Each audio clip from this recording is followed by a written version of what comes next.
All right, Matt, I know you don't like to get into politics on this channel, but with the upcoming election and stuff, I'll just say this. I will vote for any candidate who can guarantee that the next time I have to subscribe for a reoccurring payment system, that they give me the option to subscribe for 1 month only and then cancel.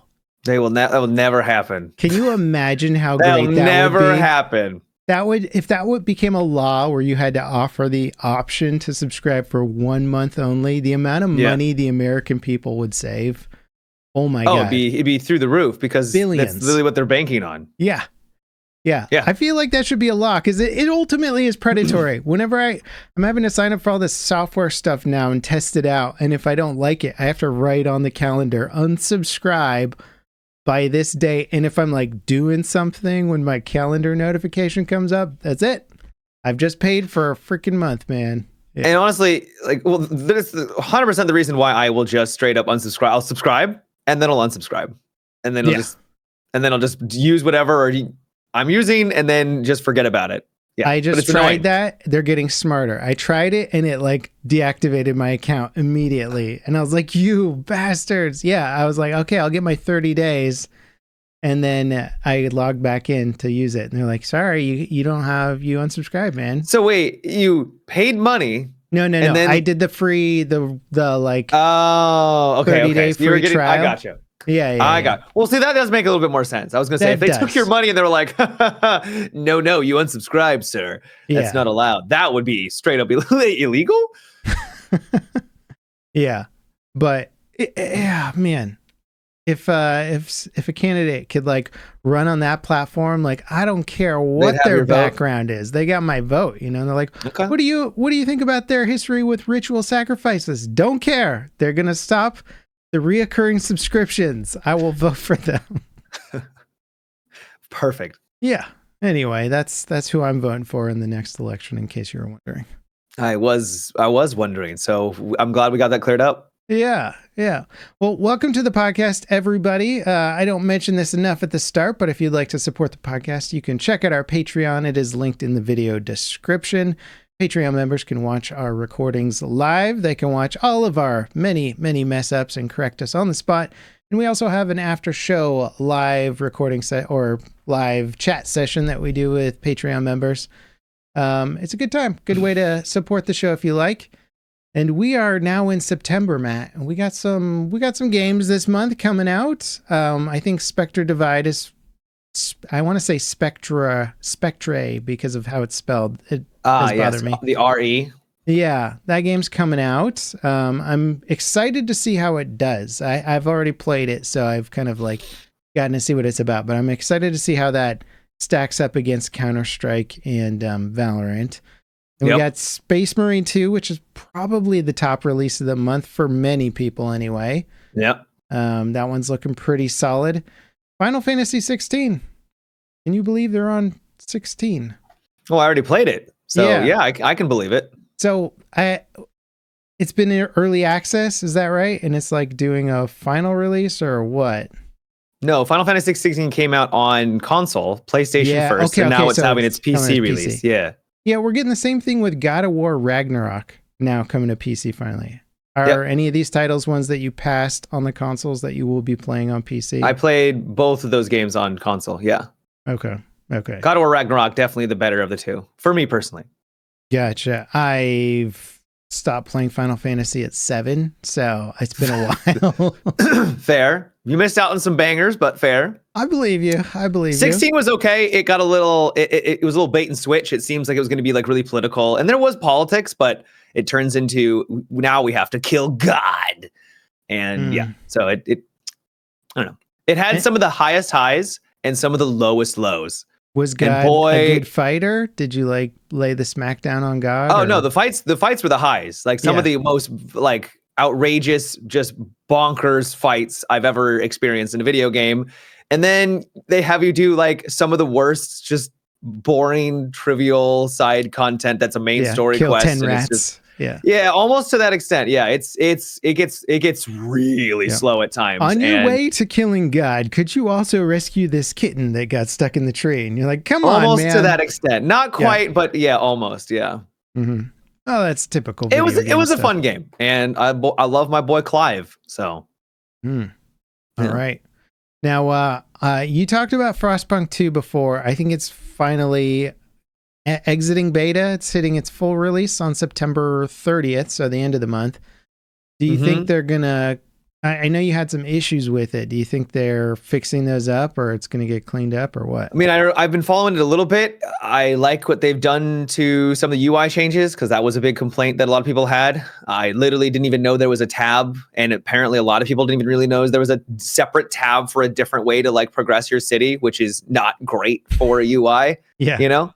So it seems like they're shoring some of those issues up, and I'm still excited. I'm a little less so, because Frostpunk, the original, was just a fantastic city builder. I love the oppression of it. I love the sense of like you're really trying to survive, and these people are just they're like holding on for dear life in this horrible, cold environment, and it's still there, but it's much more on a macro scale than a micro scale. Why do you think they tried to change up the game so much since the first formula was so successful? It's like, just build upon that, add a couple new features, but don't upset what people love, right? Yeah, because because now it's more of like a political, where you need to, there's still the cold and there's still the oppression of that, and it will be something you have to manage, but it's more of managing your like the different factions in your city and making sure that either some of them have like no support and they like kind of get pushed to the side, and then you let something else, others flourish, or just trying to manage all of them so that they're all kind of happy and no one's getting pissed off. I don't really know how it's going to work, because I only got to play the beta for a little while, but yeah, I don't know why they deviated so much. Just maybe because they didn't want to make the same game. Could just be they wanted to do something a little different. I mean, I will say, and I feel like this is, I personally I don't like the political games quite as much, where you're kind of wheeling and dealing. I much prefer the logistical game stuff when it comes to building games. And yeah, I would be upset too if my more logistical games switched over to more political. I'd be like, well, the entire appeal of the game for me was the logistic side of it. So yeah, I'm really curious how they're going to handle resource management, because you kind of just I ran out of resources around my town, around my city. And then it was like the only thing I was then getting resources from was outside in like on expeditions. I'm like, then why did I build all this infrastructure in my building, like in my city? It just felt very meaningless. And I was like, why did you do that? Like farms ran out of fertile land. And I guess that can technically happen, but to have farms just disappear and now the entire farming infrastructure around my base is gone, it's like, well, so I'm hopeful that I'm just not getting the full picture. And once it releases, things will be much more clear. Yeah, that would be, it'd be funny if like the mid and end game was like exactly what you wanted, but you just didn't get to see it in the beta because they just don't want to spoil the game for you. Okay. Starfield is getting a DLC, Shattered Space. Ooh, how excited are you for that? Yeah. Woo! Do you think this DLC is going to bomb? I don't know. I don't know, because the Bethesda fan base is pretty big, and they clearly will stick around. You look at Fallout 76, they gave Fallout 76 a chance, and Bethesda, I think, followed through. They made that game pretty solid. I think it's a great game now, and they could do something similar with Starfield.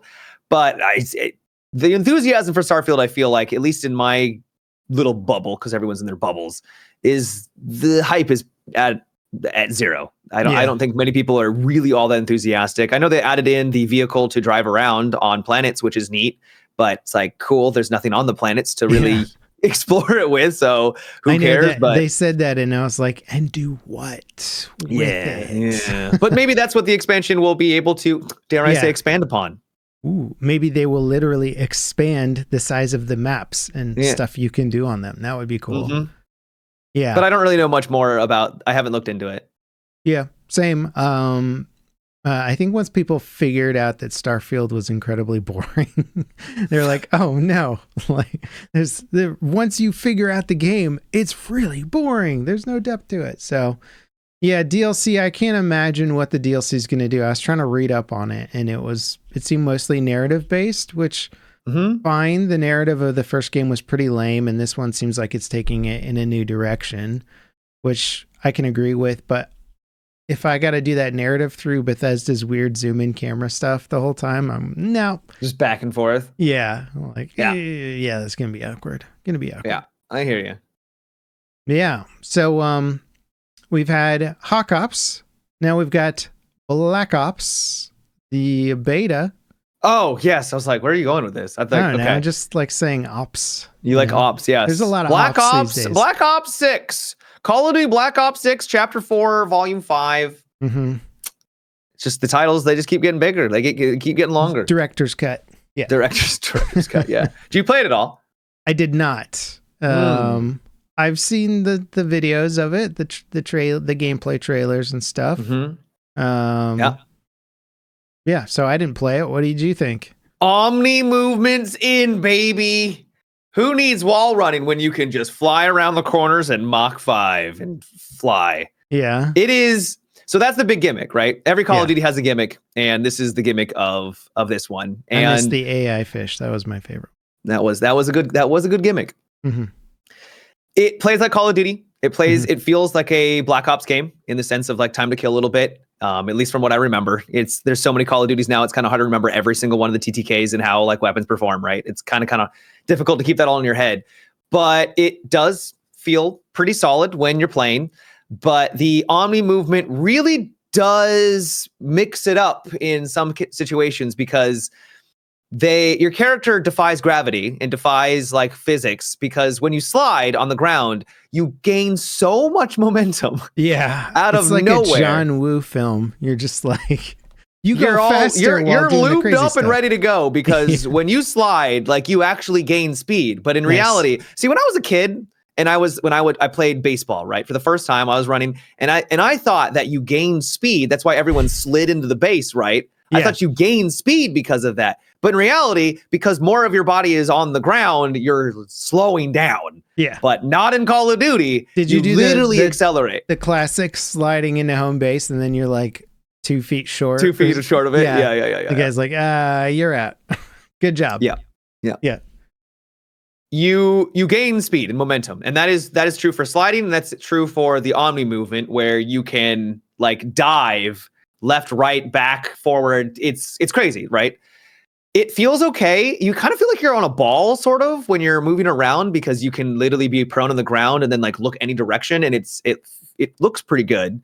Mm-hmm. And the animations for it are pretty fantastic. Like if you go over a ledge, your character will like grab the ledge and like launch off of it a little bit, and seeing people in third person like shooting their weapon while flying to the side actually looks pretty good. It's a AAA company and they put like a decent amount of money into making the animation solid. Yeah. So that's all solid. But boy, you come across some of these kiddos and they are moving around at Mach 5. I don't know how they can slide into you, do like a loopy-loop, back off, and the entire time you're tracking them or trying to track them, and you just can't. It's physically impossible. It's, you know what it reminds me of is like, it's this crazy new feature that Call of Duty invented, except that it was basically a mod for Half-Life games back in the early 2000s. What was that? Matrix one, the gun fu mods that they made where you had bullet time. I know what you're talking about, but I don't know. I don't know. Yeah, what it's called. You could slide and you could dive and you could rotate around in the air, and your characters would rotate around and shoot at stuff. And so it's not new to games by any stretch. It's just like, it was very... But it's new to Call of Duty, right? Yeah, it's always been a movement shooter mechanic. So do you think COD is making it way more of a movement shooter?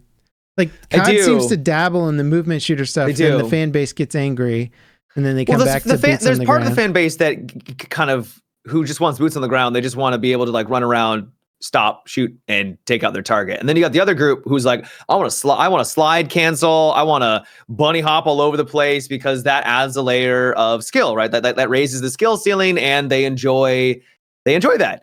But man, there are moments where like you literally, because the netcode, and this is one thing, they are a giant multi-billion-dollar company. Could you increase your tick rate? I swear to God, there's no way it's 60 hertz. There is no shot at 60 hertz, because you'll have moments where someone will round the corner and you're dead instantly. Yeah. The amount of times like you watch someone. I also don't know how everyone's so accurate. COD has never felt great in terms of multiplayer consistency. Yeah, it can feel a little scuffed for Yeah. sure.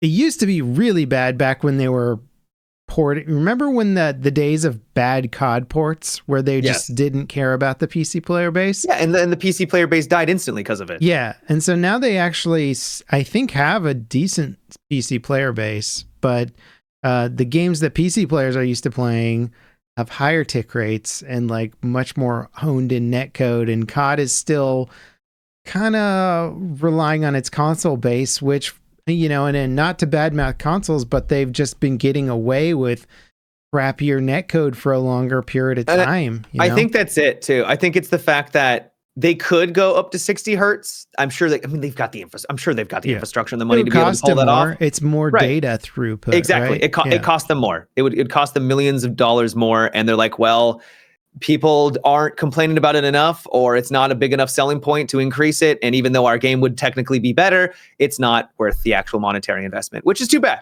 because I think it would be a pretty big improvement if they were able to dial that in. Because, man, there are moments where you're like, I just don't know why I'm losing these fights, or man, I don't know why I'm getting shot around corners.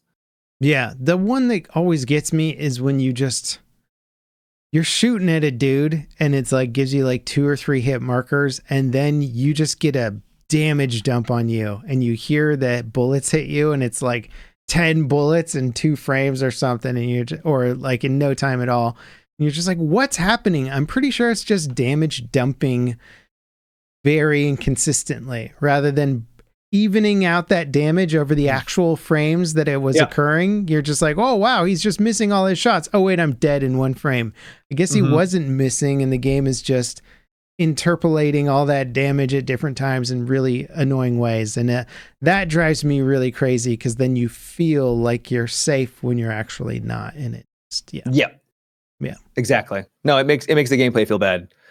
But I had fun. I enjoyed it. One thing I really like is, and I'm so happy to report this, is the fact that when you're leveling up weapons and you get new attachments, the attachments don't have a plethora of negatives. It's actually bonuses, because that's so nice. Yeah. It makes you, it's like, oh, I got new attachments. I would love to see what this does. Oh, it has bonuses that I can actually use and not make my weapon take 5 days to aim down sight and make it useless. Yeah. Oh boy. That's one thing that I've always been so once you figure out that you can design a system with the same amount of depth by only giving positives and not having to worry about the negatives, the downgrades, you go, okay, well, why don't we just make it a positive based system, and then we don't have to worry about all this extra mental work to try and figure out if you're making a better gun or not. Instead, you're just going, yeah, these are the most important stats to me, so I'm going to put attachments on that benefit those stats. And the downside is they don't benefit the other stats, you know, and you might be interested in those stats, but at least it's a simpler UI with the exact same amount of depth to it, ultimately, at the end of the day. It does hurt newer players who are jumping in, or if you're trying to use a new weapon and you're now using something that is literally inferior, because if you don't have the grips, if you don't have the barrels, and you now have a weapon that has more recoil, then you're at a slight disadvantage. It's not going to be the end of the world. You got SBMM to make up for that, right? You got SBMM, yeah. But it just feels so much more rewarding to actually look at your inventory or look at your attachments and have great options and be like, oh yeah, I'll try this, and know that it's going to be an upgrade, know that it's going to be. So I love that. I think that was a great change. I'm glad they're going back to that vibe and not making it overly complex of like, okay, so how much is this going to affect my like aim down sight? Okay, that's too much aim down sight, even though I like the recoil. Okay, let me tune. It's too much. You want a little calibration slider that just it's too much. Are you supposed to jump into the shooting range every single time you add a little thing on your gun? You're like, I hope this performs well. Yeah. It's annoying. Yeah. Well, I also found the maps to be okay. Skyline's probably my favorite. It's the one where you're like in a big, nice, like kind of penthouse resort, top floor. It's beautiful. The maps are really small. It's Call of Duty, and they're like, we're making it's 3-lane small, standard small stuff. maps. So I didn't really notice like any 3. Well, I guess there's not really 3. You said 3 lanes, right? That's what. Yeah. That's like standard COD map design. Yeah, I didn't notice. There is, I guess, technically, like, kind of, not really though. No, there's not really lanes. It's kind of like an open-ended more, and more circular, if that makes any sense. Yeah, it's not really laney. At least the ones that we've played on so far. Okay. No. But how much does the beta right. let you play? Like how many? 4. 4 maps. Okay. And it's simple, just TDM type stuff. Yeah, they've got TDM, domination, hardpoint, and then they got like a protect, like the VIP kind of mode. They're fine. It's Call of Duty. It's Call of Duty modes. Yeah. Though apparently they're going to get even smaller. I saw during the live stream there was one map that is literally just a figure 8, or it's just like an 8, and it's tiny, literally tiny. And so I'm hopeful that the maps are going to get a little better, because the ones that are here are fine. Scud, I think, is probably the weakest out of the bunch, but they're fine maps, but not probably their best they've ever done. Okay. Well, you're selling me on Black Ops 6, Matt. I am pumped for this one. Baby. Sounds like more of the same, but with a little bit of that gun-fu, matrixy bullet stuff. Yeah, whatever. It is fun when you're flying through the air and you take someone out, like Max Payne style. Yeah. The juices start to flow, the endorphins start to get in your system. There is something satisfying about that. Yeah. And if any game, I mean, I look at Call of Duty as like, it's basically the Fast and Furious version of video games. It's just the next one's just going to be crazier and more ridiculous, and they're going to throw even more money at it. And okay, fine. It'll just be a thing. Okay, well, I'll keep my eyes on it. COD is rarely a franchise that I'm excited about, but every now and then they do something that I'm like, oh, that's interesting. The Omni movement thing, I'm just like, I've seen this back in the early 2000s, so I'm not super excited about it. It's also, like you said, it's Call of Duty. I am more of a tourist when it comes to the franchise. I come in, I play the single player, I play the multiplayer for a couple of weeks. I'm like, all right, cool, thanks guys, I had fun. I'll be back next year. I'll see you later. Like, that's kind of how I play. So I don't know what the longevity is going to be like. I have no idea if the balance is going to be any good long term. Oh, did you see that they're nerfing the aim assist in Call of Duty? A little bit, yeah. The close quarter aim assist, yeah. Yeah. Though I will say, going against a lot of console players, and boy, do you still get absolutely slammed. I don't think they're nerfing it hard enough for PC players to actually be an advantage. You still get slammed. It is very frustrating, considering that I'm not saying that console players aren't high skilled. They are. There's obviously people of equal skill levels on both platforms, but I do believe mouse input has the potential for a higher skill ceiling, but that skill ceiling is artificially nerfed by how crazy they make the aim assist on console stuff. So you're just like, oh, it doesn't matter all that much how amazing my mouse aiming skills are, because somebody with half the time or a third the time can equal my skill level on console, because it's just so sticky. The aim is so sticky.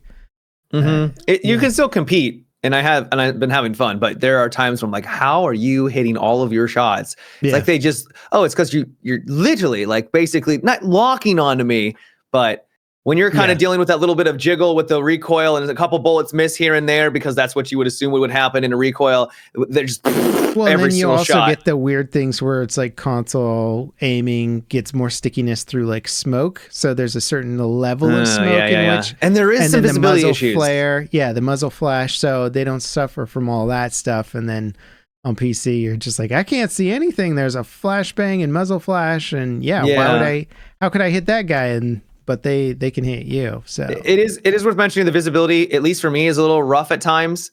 I don't know if it's because of my boomer eyes or whatever, but I enter into some of these buildings and they're quite large. Like on, God, what's it called? Rewind, I think it is. It's a 1990 like little strip mall, which is really nice aesthetic. But you get into the video store, Blockbuster. It's not actually a Blockbuster, but and it's I glaze over and I just can't see the enemy. Like I see movement, and then I'm like, where was the movement? So I don't know if I just need to get used to it, or if there's something that they could do to maybe have character models stick out a little bit better. But that was Oh, also character models. You can play as a zombie or an android. Yeah. They've just thrown out any and all. Yeah. Not realism, but authenticity. Call of Duties usually will start, or at least I thought they would start. Maybe I've just been missing the train on this, where they're all badass, kind of cool characters, but they still sort of fit the theme of, real life. And then progressively you get more DLC and cosmetics that all of a sudden you're running around as a clown or Snoop Dogg or whatever, and you're just like, this is COD now. But it gave us a little bit of tactical stuff at the start. So you're saying now they're just like, we don't need that grace period. Just get in there with your zombies and your robots, and which is fine, whatever. I don't care, but I know some people. I think exactly. I think it's because it sells, and I think they've kind of conditioned the players to be like, yeah, this is COD. Like, who cares at this point? This is where the future is. People that care about the tactical shooters now have so many tactical shooters to pick from that they've kind of branched off and they found their people, if you will. They're like, you want to dress up in multicam? I want to dress up in multicam. You care about every little detail about fast mag indexing and blah blah blah blah blah. Like, they have their games now, and Call of Duty's like, yeah, we sort of started out there and it's just gone off the rails. Like, we're a roller coaster ride now. We're an amusement park. Enjoy. I agree. Speaking of tactical shooters, do you know the content creator Karmacut? No, I don't think so. He does, well, essentially tactical shooter gameplay coverage. But he's been working on his own shooter for a while, and I wanted to give the dude a shout out because he launched his trailer for Bellum, which is a tactical FPS on the Unreal Engine. Not a huge amount of information revealed about it yet, other than there's a trailer and the animations look nice for weapon handling and stuff like that. Parabellum? No, not Parabellum. Bellum. Bellum. Bellum. Okay. Well, I'll have to take a look at it. Yeah, I'm gonna be following that game. I'm always curious when a content creator Is it one guy? No, it's a team. Okay, thank God. It's a team. I love the story of a single or two developer team coming in and trying to make a game. But like, the gamer in me is like, okay, that's cool and all, but what, like, dude, so much effort. It works well for a small concept. Yeah. But as soon as that concept starts to be like, oh, we're a shooter and we're going to compete with all these other games, you're like, but you're one person up against another game that's a team of 20. Like, there's no way you're going to deliver on the content level that I want. No, this is a team. I'm not sure how big his team is, but it's sort of funded by, I think, a lot of the tactical milsim community that wanted a game that was different. And I'm just not enough of a tactical gamer to know what those differences are quite yet. But I'm curious about it because, just like Spectre Divide, when there's a gamer and a content creator that's like been sort of analyzing, observing, deeply involved in a specific genre for a long time, and then they get their chance to put their spin on a game, and it's usually without like tons of crazy corporate oversight trying to control its marketability and all that crap, usually get something interesting. So I am curious to see what happens with Bellum, even though it's just vague right now in terms of how it's going to differentiate itself. But fair. I'll be keeping my eyes on it. The trailer looked competent. Graphics look decent. Unreal Engine 5, nice looking player models. What kind of game is it going to be? Tactical, I think, multiplayer. Yeah. That is so vague. Yeah. Unbelievable. Right. Tactical we don't know anything. I'm not doing it justice. There is a website with a bunch of paragraphs about what our game's going to be, and I did read through it. Not too much popped out on me, but I think with these types of tactical shooters, again, some of the nuances come down to like very specific ways of handling how things are, I don't know, like reloaded and healed and communication and whatever. And so maybe people who want a more authentic or more accessible feeling will Okay. Yeah. I think it's a game of nuance, but we'll see. It's cool that your character kind of brings up a data pad and they like see like the map with all their squad mates on it. That's kind of cool. At least the brief amount that I'm seeing right now.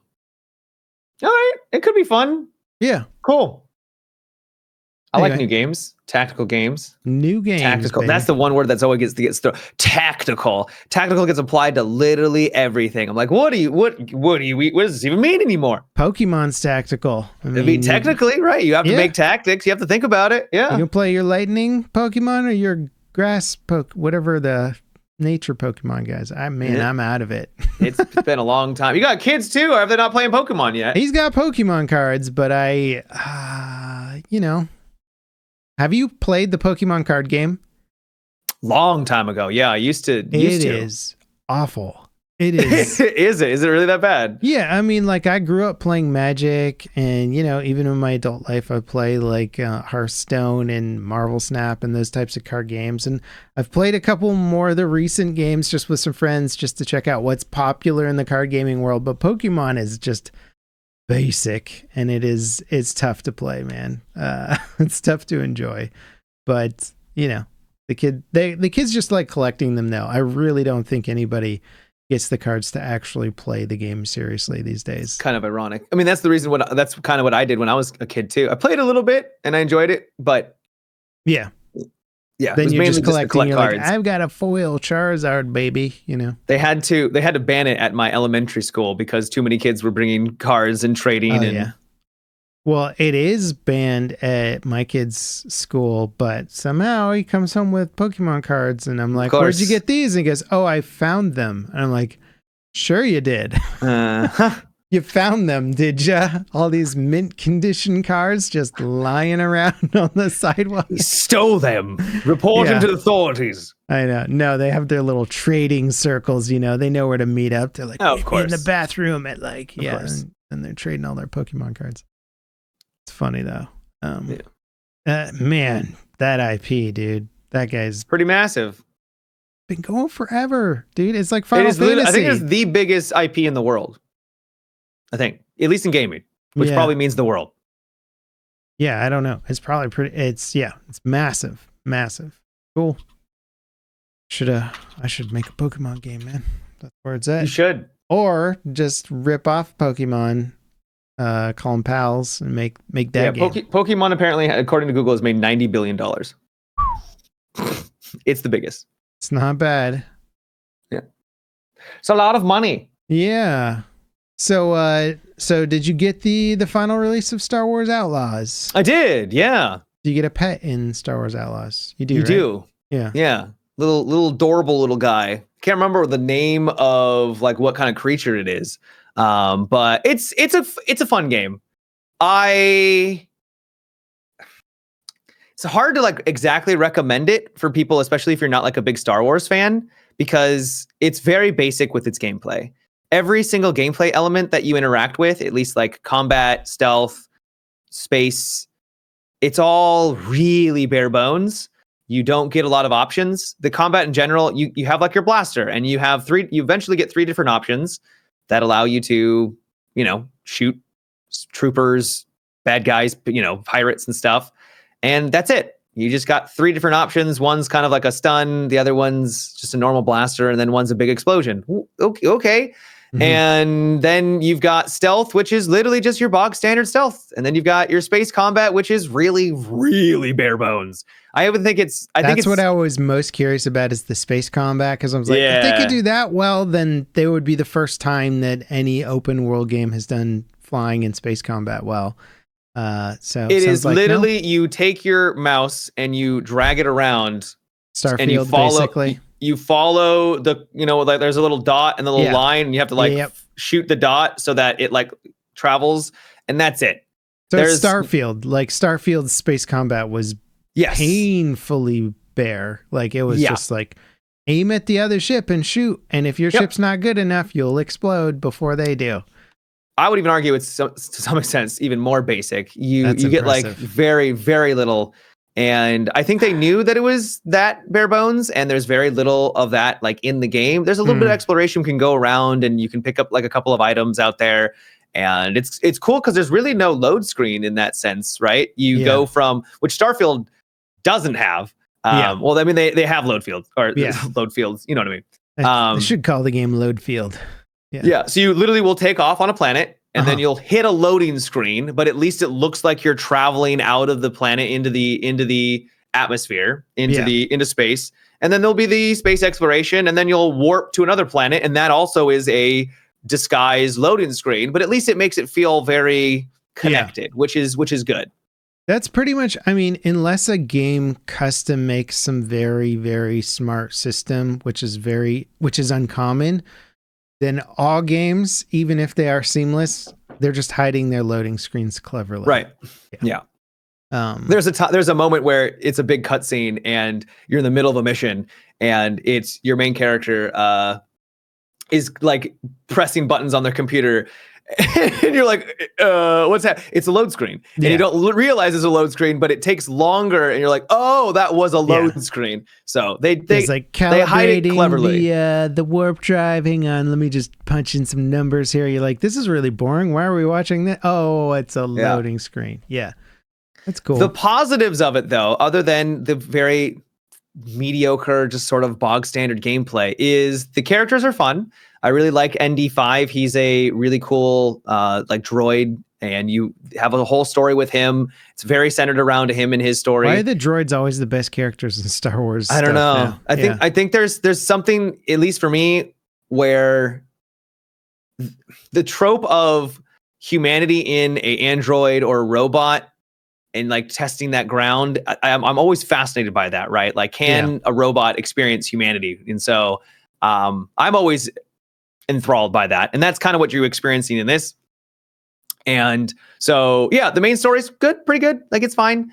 I was at least intrigued by the end, and the open world sections I think are better for most Ubisoft titles. I think they've actually did a better job with the open world. You still come across fortresses and things like that you got to take out and things to that nature, but like you'll organically discover things along the way, more so than just, hey, here's a bunch of icons on your map, go to these locations and see what it is. Okay, that's good to hear.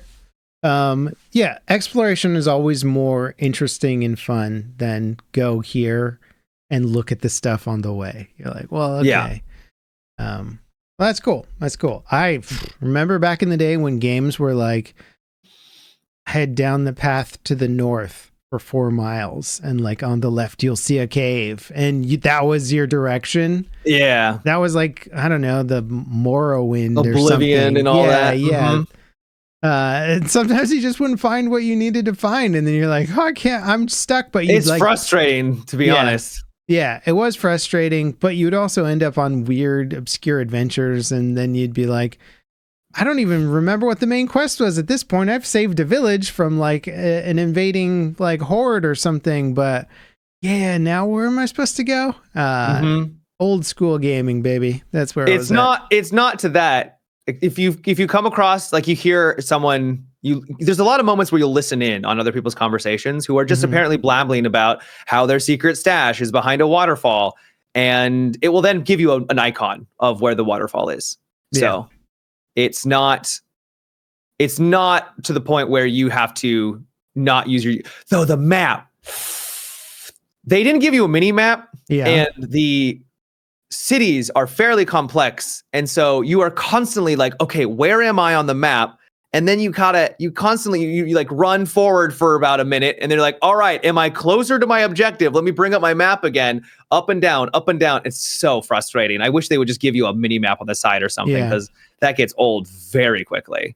You know, I think a happy medium ground for kind of the quest stuff where you have markers and that tell you where to go is area markers, right? Where it's like, the thing you need is somewhere in this zone. So at least you know where the zone is. So you're not necessarily going to be scavenging an entire world and map looking for the zone. But then when you get to the zone, you're like, okay, the directions are look for, the red sparkling rock or some crap. And then, then at least you're in the zone and you know where it has to be to some extent. And now you have your more search for it type gameplay. I find that to be an okay middle Those ground can be sometimes. fun, but then I also find, maybe I'm just because I'm an impatient player, I find it also really frustrating. Like, am I in the right area? Even though it says I'm in the right area, I don't see this sparkly red rock anywhere. And then you get frustrated because you're like, God damn it. Why? Just show me where the goddamn rock is. Yeah. But I hear you. Yeah. And well, sometimes the games have it's a dumb player like mechanic, and it's like, it's here, dummy. Yeah. You dumbass, which is me half the time. Unfortunately. It's like, all right, you've been searching for like 10 minutes. It is right here in front of your face. And then you're like, oh. Yeah. But sometimes, what bugs me is when the description of the thing doesn't quite match up with the actual thing. And you're like, wait, that was the thing? Oh, obviously. Yeah. Yep. Such is gaming, though. I don't know. Yeah, it's hard for me to know if we're babied too much. I think the niche crowds get a better experience where they'll put up with the harder games that have less refined mechanics, but they'll get a greater sense of reward, where the mainstream gamer gets the very much catered experience where they're not going to be frustrated for too long because this has been tested 1 billion times before it got to their hands. And they looked at the data and they're like, oh, players are struggling in this area. We better put in more guides and signage and markers that helps them not get frustrated there. And so I feel like the niche, the indie gaming audience, like they get a potentially more rewarding experience if they stick with those. And it can be. I played Kingdom Come Deliverance, and they have a lot of those moments where you have to just remember. You just straight up. And if you don't, the quest will maybe not necessarily fail, but it will change. Stuff down on a notepad for that game. I didn't write things down, but there's a quest where you have to kind of remember what someone was telling you before, and like in the moment. And if you forgot what he was talking about, you will the result of the quest will adapt and change slightly based off of like what you say. And I thought that was really neat. I thought that was cool because it incentivizes you to actually pay attention to what people are telling you and not just be like, okay, let me go back to my journal real fast but then holy crap, there's this one quest where it was a poem and you had to follow a trail and it was describing things, and I couldn't figure it out. It was the most frustrating. Yeah. So it's like, in one case it could be great. In other cases, if I feel like I have to go online to like a guide to figure it out, then it's gone too far. Yeah, I agree with that. I resent games that make me look for a guide on how to do the thing that I want to do. Right. That is also really common in indie games. So yes. Yeah, that's the other side of the equation. Last week I talked a little bit about playing Vallor, and that's getting its hooks into me, sort of an old school tribute game. It came out in like a couple of years ago, I think. So it's not an old game, but it's based on an old school game. And one thing that I came to appreciate in it, which I never thought I would like as a mechanic in a game, is it's got this massive procedurally generated galaxy with tons and tons of star systems. And some of the star systems have really good stations or resources that you need to remember. And so the map it has a note system built into it, and it's color coded. And so you can basically put sticky notes on different star systems that are like the colors that you want. And then you're like, oh, good asteroid mining base here, and then you write that down. Or respawning asteroid fields, northeast section of star system. And I was like, this is kind of neat, actually. Yeah, that's cool. I don't know why I liked it so much. I was like, at first I was like, this is dumb that the game needs a note system to remember crap. And then after a while, I was like, and then you start to use it. Yeah, I started using it. And I'm like, now I got all my notes and I know where all the good mining bases are and stuff. And it's not spoon feeding you all the info, I guess, which you're like, yeah, but in the future, maybe they would collate all that info for you. And you'd be like, computer, show me where all the high level mining base systems are. Yes. But I don't know. There was something kind of satisfying about making your own map and notes to a degree. All of a sudden you are your mini map and you're like, okay, like now I have a whole bunch of little sticky notes around the galaxy and I can go places to get the things I need quickly. Yeah, that's cool. Yeah, I don't know. So it's one of those examples of like, it's weird, it's niche. They wouldn't do it in a mainstream game, but it feels more rewarding because I did it for some reason. Yeah. Yeah. I feel that. I feel it. So kind of put a bow on the whole Star Wars Outlaw. Hard to recommend it to everyone. Yeah. Because $70, I think it's $70 for the base game. Yeah. And then like if you wanted to get the, in early for the early access, it was like even more than that. Of course it is. But if you're a big Star Wars fan, I think definitely does some good things for story, and the immersion is great. The cities feel pretty fleshed out. I think this is probably one of the better open world games for Ubisoft. But if you're on the fence, and I don't blame you for being on the fence, and you're not like a super hardcore Star Wars fan, either pick it up on their subscription service and then unsubscribe, like you were talking about with your subscriptions, or just wait for it to go on sale. Because I think it's worth keeping your eye on, because I don't think it's terrible. I don't think it's trash, but it's not like a must play. It's like, you go and watch a movie that's sort of an action flick. It's a popcorn flick. And that's kind of what this is. It's one of the top comments I saw on like a Twitter response thread to like an official Star Wars Outlaws post was like, I am so excited to play this game when it's 80% off in the bargain bin like thing. And that was like the most upvoted comment. And I saw that and I was like, yeah, what you're saying basically echoes that to an extent, which is like, unless you got money coming out, you're, everywhere, and you're a huge Star Wars fan, then sure, launch day, grab Star Wars Outlaws. Otherwise, yeah, if you're looking for a game that's gonna eat up a bunch of your time and look pretty, $20, $10 on a it does look pretty good too. Yeah, visuals are nice. It's a solid game. It is just kind of just a solid, not amazing, but just a solid good game. Yeah, which I think is what AAA games are now, if we're being honest. To some extent, yeah. Ubisoft doesn't usually make Game of the Years. I don't think. Have they ever made a Game of the Year? Have they ever won? I don't know. I mean, I think their God of War, some of those games, people were like, these are amazing. But there was the recent Prince of Persia, which was very good.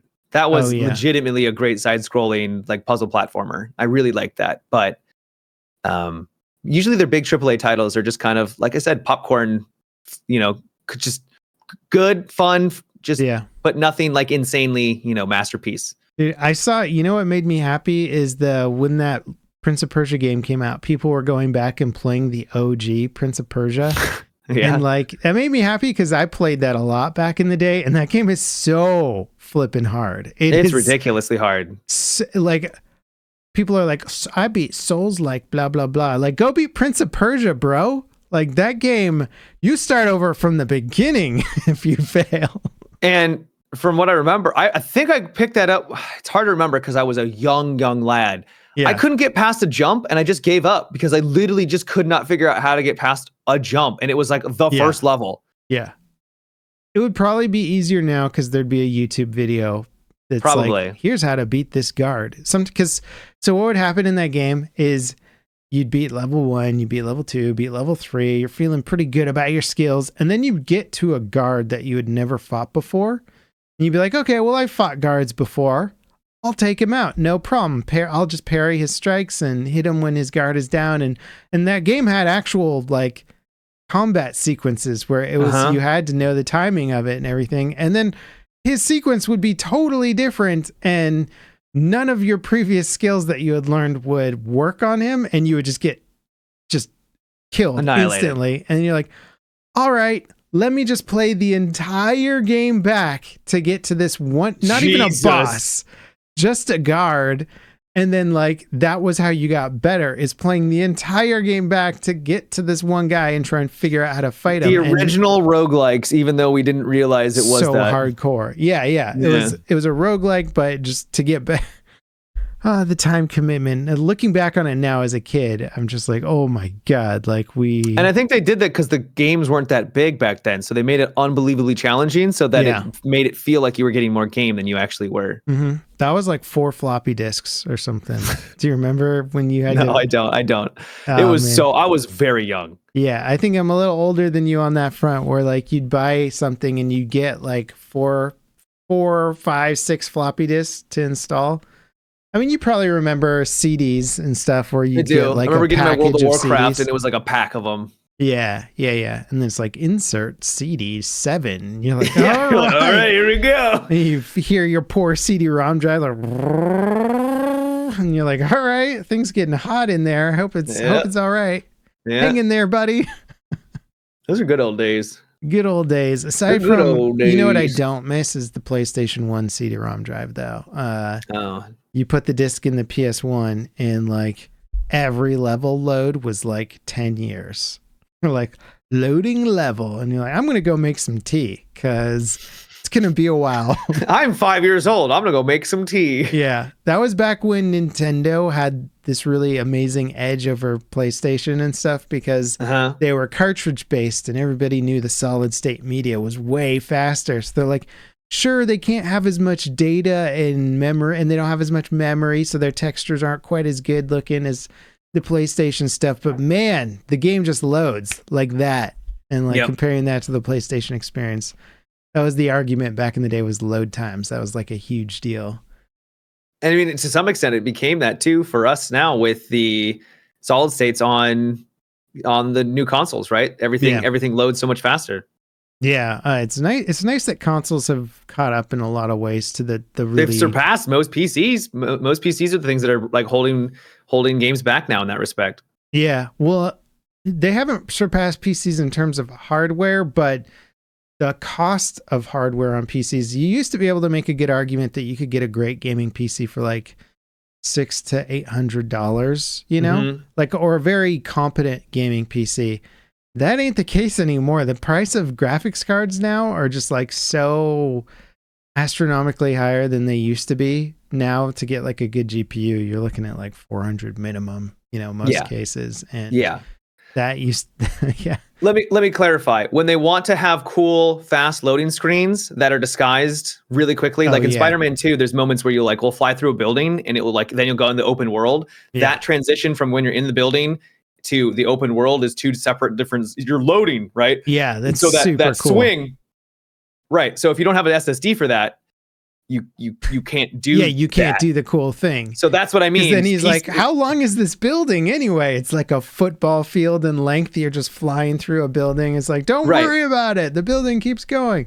So that's what I mean. Is that a lot of people? I have SSDs. Most people, a lot of people have SSDs, but not everyone does. And so when you want to make a game that has those cool features where you just are able to do it instantaneously and make it seem seamless, you can do it when it's exclusive to console, but as soon as you have to do it to PC, it's like, well, now what about those players that don't have that technology of it? Yeah, so.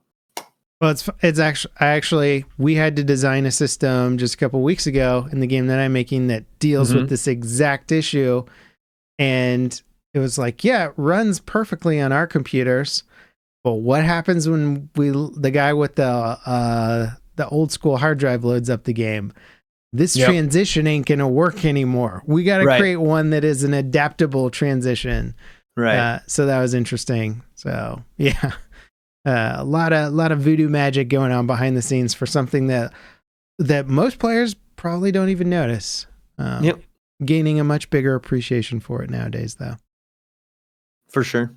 You know what? I also I did a little video on it last week, but Doom 2, they added ray tracing to Doom 2. A guy added ray tracing to Doom 2. It might have been a guy and a few other people, but it's like a free mod and it looks really incredible. Like you would think it would look incredible for like an old game. Yeah, but it actually looks cool. Like, I was playing it and like, this is neat. Like, all right, they replaced all the light. You know how in like Doom you have those doors with the little green lights and like different colored lights built into the textures and stuff, but they didn't do anything in the game in terms of like functionality. They just kind of were visual flair. But now the environment is like those lights will like actually reflect and light up the environment, and all the shots and everything, the way that the light casts realistic shadows. It's really impressive. Like the guy did ray tracing for the original Doom engine, and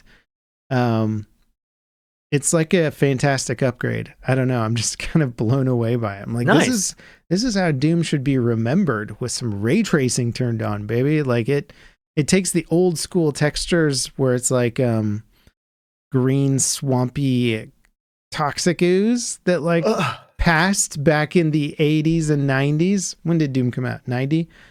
Like early 90s. Long time ago. But yeah, now it's got like glow and it emits light, and then that light hits like volumetric fog, and you're like, okay, this looks good now. Like it's still voxels and really simple tech, but I don't know. I was just really enjoying it. It's Nice. cool. It's cool to see old school games get that breath of life blown back into them, right? For modern gamers or people who've never played it before. And this could be a great way to re-experience it because it actually looks good enough to at least intrigue the modern gamer. You know, you're not going to. I'm a little bit of a graphics snob. And so the idea of being able to update an old game and then be like, okay, yeah, I could go back and play this. Like the whole Minecraft RTX. It's like Minecraft doesn't look great when you're not using any mods at all. Yeah. But you put some mods and shaders and RTX and you're like, this is like an entirely different new game now. It's like graphics do matter. They do have a subtle influence on our enjoyment of a game. The view distance on Minecraft, the one that I did a video on this one a while ago too, where a guy figured out how to basically give you an infinite view distance in Minecraft, which the engine struggled with because of just technically how the game was built. It would be really, really tough to render infinite blocks, even though they're low poly. It's like, okay, but low poly times many of them. a billion is a billion polygons. So they figured out a cool way to do it, and it completely changes your perception of the world and your perception of exploration. So now when you climb to the top of a tall peak, you're now seeing for, I don't know, 100 kilometers potentially. And you're like, oh man, there's like snow way out that way. Or like, like the desert's there or the ocean's there. Now you have an idea of where to go. And it just changes how you can approach the game, and it only improves it. Like there's no downsides to it from what I could tell. I'm like, this is pretty dope how graphics can change the gameplay of something too. Yeah, that's awesome. I remember watching that video. It was incredible. Yeah. I mean, I didn't make it. I was just enjoying the experience, and it was incredible. No, you made it, Level Cap. I made it. I coded in that. I figured out the way to package the stuff on the GPU in a more efficient way. You know, I'm kind of smart like that, man. Yeah, you're the best. Did you see the video for that? We talked about this before, but that Forever Winter game. That's sort of like it's coming out soon, 24th. Did you see? I think they're going into early access. Yeah, this month, I think. Mm-hmm. Did you see the trailer or video in character, them explaining like the game and things that won't be in the game? You see that at all? Is this a recent one? Did it come out? Very recent, yeah. Okay, no, I didn't see the recent one, no. Okay, so they did like an in-character, like kind of ominous voice thing where a guy was basically explaining what their plans are and going through like, we're not going to have any paid. You're not going to be able to pay for progression. It's just not going to happen. We're not going to do this. We're not going to do that. And it was really transparent, which was nice. But I think it's gaining traction because of that transparency, but also even though we haven't played the title, just the fact that players are so sick of this, like, oh yeah, I want an extraction game. Oh, this one just came out. Oh, it has paid progression. Great. Awesome. Like the bar is so low that just doing the bare minimum, and while in a creative way, is gaining the hype, I think also just speaks to kind of the state of games in some cases. Well, I think I'd put a slightly different spin on it versus saying doing the bare minimum, but saying that the politics of gaming are becoming more important to gamers because we're tired of these games as service or games. That's fair. When I say bare minimum, that's a much better way of describing it. I knew what you meant. And we're just sick of kind of getting invested in a game and then them doing a rug pull on us, which is what has been happening lately. And it's making me very skeptical. I'm very skeptical of the new Black Hawk Down game because that's what they've been doing, is promising nothing but they're going to be transparent and they're going to be cool and no MTX stuff for like progression. And I'm like, we've talked about it on the podcast a bit before.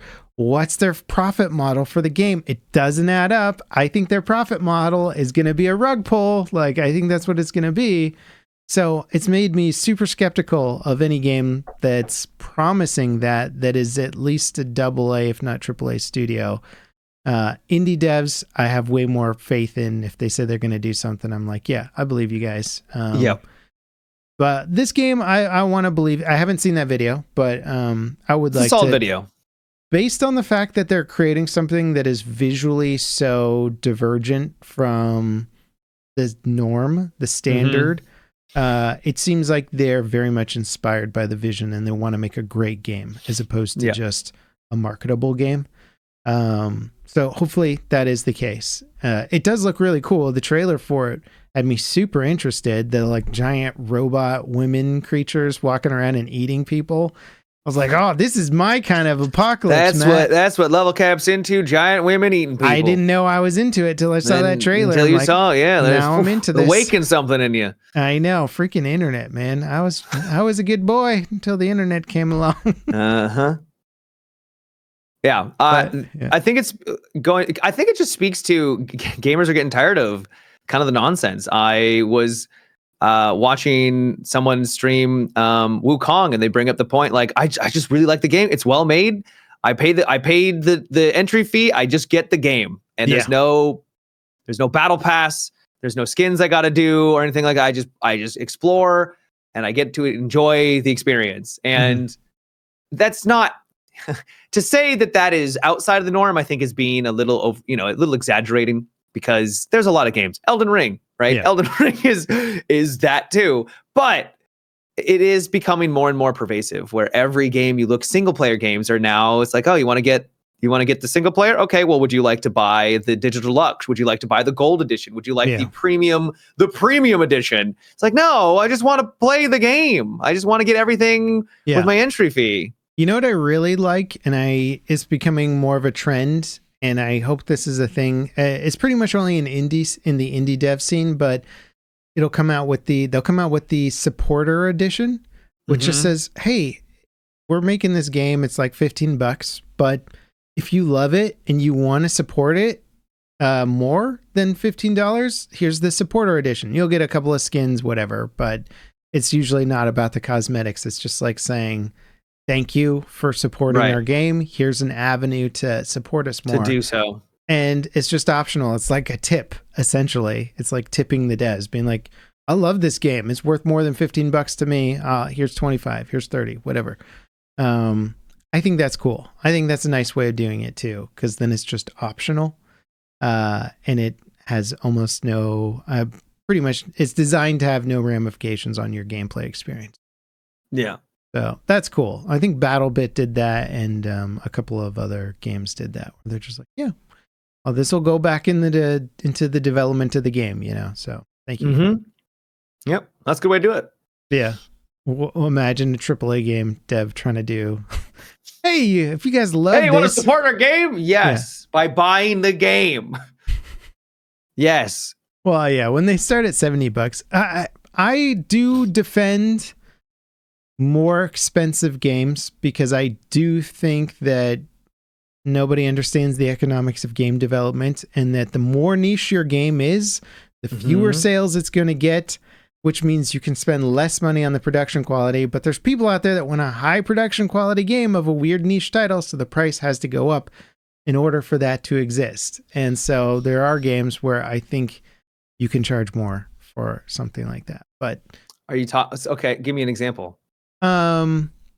Well, this one's kind of been going through the politics a little bit lately, but I would say before the political weird stuff happening with it, what are the super realistic flight sim games called? I don't know. I'm trying to remember the name of it. The Microsoft Flight Simulator? That one? No, DCS, Digital Combat Simulator. Okay.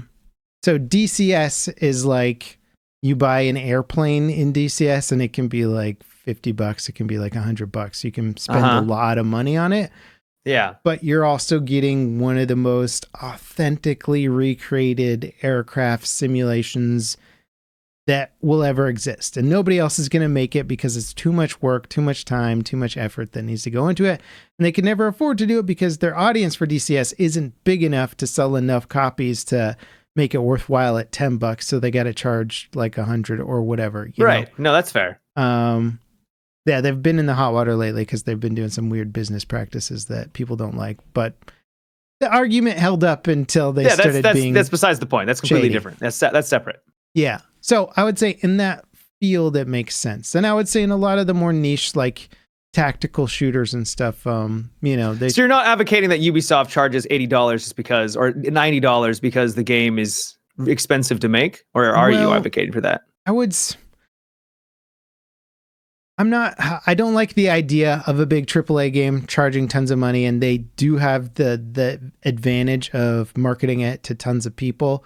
But it would be nice if a AAA game could make a game that costs $70 or $100, but was aimed at a more niche audience, because right now all they do is they aim for the biggest market possible, because they don't like to take risks. So they make these kind of generic games, and they're like, we'll sell 5 million copies and we'll make our money back, and we can charge $60 or whatever, and that'll work.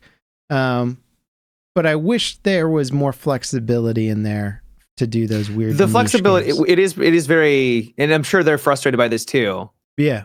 It is very locked in. If you're it's $70 or less, and if you go more than that, people are gonna be like, no, sir. At least for the base price. They've now slipped it in. They kind of get a workaround with their premium editions and everything like that, but it is very much locked in. Though I will say, I do think that the rising cost in games is a gamer. We account for it. We want our games to look better. That takes a lot of money, a lot of investment. Games are taking longer and longer to come out because of that. But I also think it's the developers and the publishers who are like, we need to make our games bigger. They need to be larger. They need to look better than ever before. And I do think that also plays into the rising cost, which like they don't need to, be that big, and they don't need to look that good, and they don't need to be in development for 8 years. They can lower the scope a little bit so that they can actually fit a model that is more appropriate to fit that $60 or $70 price tag. Yeah. But maybe that's a whole other complicated, very nuanced discussion. For sure. And I mean, some of our favorite games over the years, or like, what was the Baldur's Gate, yeah. I mean, that kind of, to an extent, would be the counter argument, is like, well, we got Game of the Year and everybody on the planet played this game and loved it. And its scale was through the roof. Yeah. Yeah. And so, and all they did was just design the crap out of that game for years and years and years and years. Not wrong. Atif says it would be nice also to have more transparency between the profit stuff for these big games.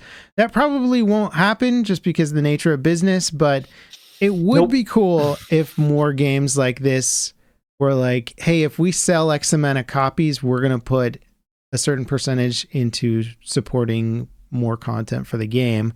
I think indie devs are more transparent with that, and they'll, like, an indie dev's dream is to say, man, I want my game to sell enough copies that I can put that money back into the game to further the vision of that game and turn it into something even more than it already is, because they're driven, we talked about this again last time, but they're driven, I would say, more by the passion for the game than the profits for the game, where the AAA is driven more by the profits than the passion, right? And so indie devs get to make those decisions that are based on passion versus profits, and that's more exciting. I love following these indie projects that do well, and then the devs are like, well, this is just my game now. I'm just going to keep working on it because people keep buying it. And now when you buy it and 3 years after launch, the game you get is so much better than the game that people bought on launch day, because I've just been working on it for 3 years and patching it and adding content. And then, like, some of these games last for like 10 years, and then you buy it 10 years later and you're like, this game's insane. Or they never come out of early access and they're just in early access forever. As long as they're good. Early access is a label basically these days, Yeah. That's a whole other discussion though. Yeah. Well, actually, on that front, I think I'm finding out that I am not a day one patch guy for Star Citizen. Oh yeah, no, I don't blame you. I'm a day one patch guy for YouTube stuff for Star Citizen, because you got to be to get to discuss content. It, but not play it. I missed out covering this Star Citizen patch because it's Labor Day weekend and my parents are in town and stuff, and so I'm like backing off the workflow a little bit. But They just dropped their 3.24 patch, which is the persistent hangar thing and cargo missions. Yeah, Two you told me features about that it. I've been very excited about, probably up there on my list in terms of most hyped features. Flawless execution. Well made. It's They added their new inventory management system is just a straight downgrade for anyone who wants accessibility, basically. So you're just like, can I get a water bottle? No. You got to access it through a terminal located somewhere, and you're just like, nightmare, complete nightmare. You can get used to it. You can plan around it. Sucks for new players, annoying for veteran players.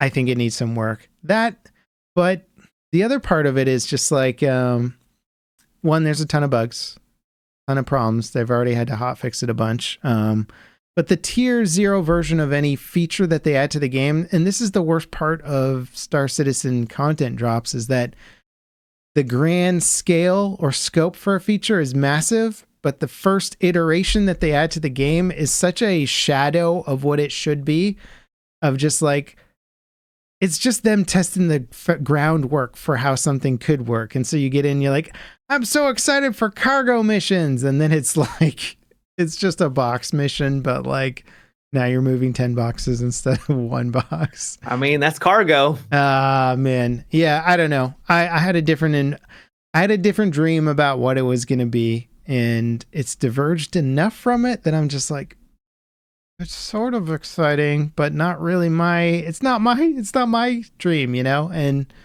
Star Citizen is always been vague. They've got to start nailing enough. these systems. They got to stop. Like, I know that they're working on the infrastructure and the base, but you got to start adding in systems to, like, gameplay systems, things to do.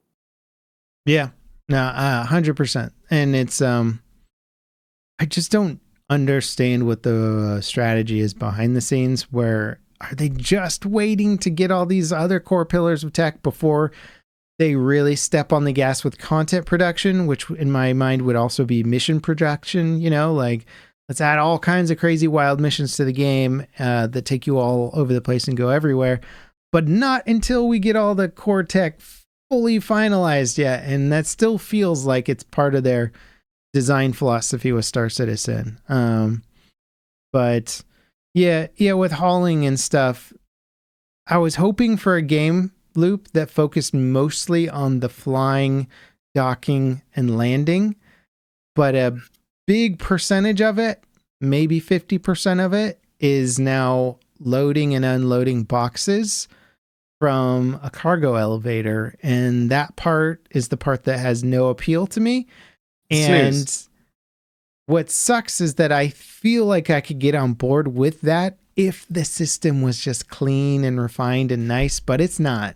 Well, I think it'd be fine if you went to, like, if there was different missions, like I'm going to haul something that is liquid. And so you have some sort of, you have to, like, maybe go underneath some sort of giant device and you connect up the nozzle, cool. and then it like, fills it up. You have to wait a while. And then in that time, people could attack or whatever, or you land at a certain destination. And if you have a forklift, I'm just spitballing here. Yeah. And then you have to do like a mini game of getting your forklift, going over, picking up the package, then going to your base and, or your ship, and then drive. Like, that's at least a little bit more involved than package in, package out with your little, grabber thing. I hate the tractor beam controls too. You're scrolling constantly on your mouse to push it away from you, and then scrolling in on your mouse to bring it towards you. And I'm like, this is terrible. These controls suck. Like, And then the ships have built-in tractor beams, so I picked a ship that I thought would be quicker, so I wouldn't have to get out of my ship.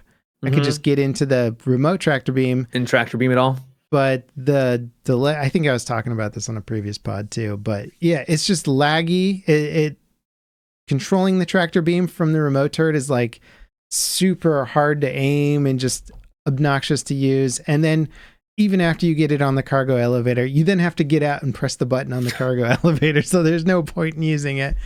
And the suggestions I made aren't even that much better than what, like, that's not even much more advanced than that, but at least it would be something more. At least it'd be something a little bit more refined than just literally just the boxes that they've been using for a decade now. Like, it's been a long time of just boxes. I struggle in that when they say they're going to add a system to the game, I create a vision in my head of what that system's going to be based on the information they've given. Yeah. And usually I feel like my system is kind of the logical way that one would employ this system. And then the actual vision that they have for the system is this like incredibly laborious, busy work version of my vision. And I'm just like, why'd you do that? This isn't what I wanted. And I'm like, well, maybe it's what they wanted the whole time. And you know, what they explained to them meant something very different than what it meant to me. And so I end up getting disappointed. But I do think that they are heavily weighted on the side of this like kind of tedious, laborious gameplay because they want the whole game to be a very hands-on experience. And I think they've just taken that kind of the mantra of that and the philosophy of that too far to the point where it's going to stop appealing to everybody. So on the bright side, they did backtrack on one of their crazy inventory management systems where quite literally everybody who played the game was like, this is terrible. There's too many menus. And they backed out and they reverted to an older design for it. Well, so that's good. Like, at least they will listen. Yeah. But I think you need like a 95% community consensus before they're like, all right, fine. If it's like 80% of the player base, they're like, nah, we're going forward with it, boys. Buckle up. Yeah, for sure. Yeah. Anyway, Star Citizen rant over. I will wait a little while before jumping in on this patch, I think. Smart. The elevators are killing people again, so that's always good. That's when you know to hold off a little bit. Yeah, it's the Star Citizen Classic. Yeah, it's the boss fight. It's the biggest boss in the game. Yeah. Yeah. The dreaded Are you excited at all about the aspect of Alan Wake and Control becoming movies and or TV shows? Yeah, actually I would be. Yeah, for sure. Which one? As long as it's not just weird for the sake of being weird. Yeah. Because that's kind of the vibe I got. I tried getting into Alan Wake 2 and it was cool, but it didn't really feel like I couldn't understand what was going on. So it's probably me being dumb. Yeah. But you know, when you watch something, you're like, this is weird for the sake of weird. And I'm sure I'm just missing something, but I'm missing something. So I just feel like it's just weird. Yeah. If that makes any sense. Yeah. No, sometimes the weird, it's like what shock value used to be is now the weird value, right? It's like, almost. Yeah. It's a cool world, it's a cool universe. And especially Control, I really enjoyed Control a lot. I'd be more excited to watch a Control movie. Yeah. I don't think I'd want to watch a Control TV show. Sure why. I think it would just it'd feel too serialized maybe. But like as a high budget movie, that could be dope. Anyway, they did announce that both franchises are being turned into either a TV show or a TV show and a movie. That's cool. So yeah, that'll be interesting. That's awesome. Yeah. There is that project there. What is it called? It was announced recently at Gamescom where it's a bunch of shows being made, the Love, Death, and Robot style, where it's just like mini movies. And that'll